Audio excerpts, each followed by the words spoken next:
if you are regularly doing aerobic exercise, the turnover of those cells in your brain is about 13-14%. So like the amount and the speed in which they like die off? No, the speed in which they go from embryonic to full-grown cell. Oh, okay. Yeah. Okay. So, because we want neurogenesis to happen. Okay. If you haven't been doing exercise for a while and then you start, the rate of cell turnover is like 30%. In simple language, if I'm doing aerobic exercise, my ability to accelerate my neuroplasticity will increase. Yeah. What if it's like not aerobic exercise? What if I'm just like lifting big weights? There are benefits to your brain of other types of exercise, but weight training doesn't relate to neurogenesis as much. Okay. This isn't so much about language, but it's another example of mind over matter. So one group lifted finger or elbow weights. I think this was a 2-week study, and they showed, I think it was about a 40% increase in muscle mass of the targeted muscle group for those weights. Their counterparts only imagined lifting weights for 2 weeks. They lifted no weights for 2 weeks. They just sat there and they visualized themselves lifting weights. And they had a 13% increase in muscle mass. Interesting. So we can tell our brain to grow muscle. Is that widely accepted as the truth? I'm surprised there's not like personal trainers that just sit you down in an empty room and just go, right. Well, think about the number of athletes that use visualization as part of their training. Of course, they do the exercise and the practice and everything, but that's hugely used in sports. What is this dark-skinned foods? So basically, at the basic level, we want people to have a healthy, balanced diet, mostly plant-based.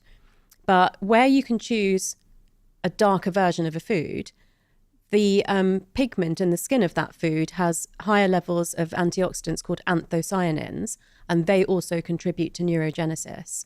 So it's basically like eating black beans instead of white beans, or eating blueberries instead of strawberries, dark chocolate instead of milk chocolate, purple sprouting broccoli instead of green broccoli. And good quality coffee counts as well.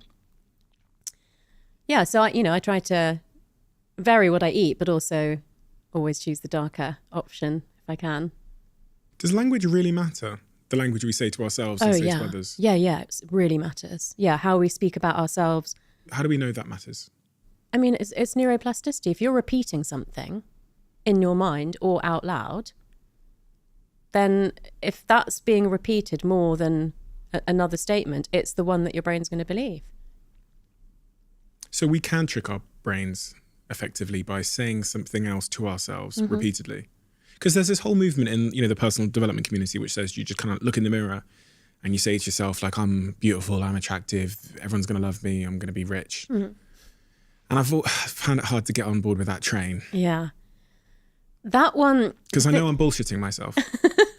In my like subconscious or whatever, I just know if I said those things, I'm not saying about myself, but saying those very, very far away things, I just think my brain is smart enough to know that I'm bullshitting myself. Yeah, I think there's an element of reality to it. So there's a few things there, which is those particular things that you said are very shallow. They are not really the things that people should need to be saying to themselves. What I find, and I picked this up from a podcast with Lewis, is he said that sometimes he would just say to himself, I'm safe, I'm okay. And actually just sometimes saying to myself, I'm safe, that's what I need to hear, not I'm beautiful and I'm amazing. That does feel like, A, it's the kind of thing that everybody probably wants to say. B, it's not addressing the underlying issue, is it? It's not addressing, and I'm going to be rich. I mean, that's the worst one, because you actually have to do stuff to make that happen. You can't just say that.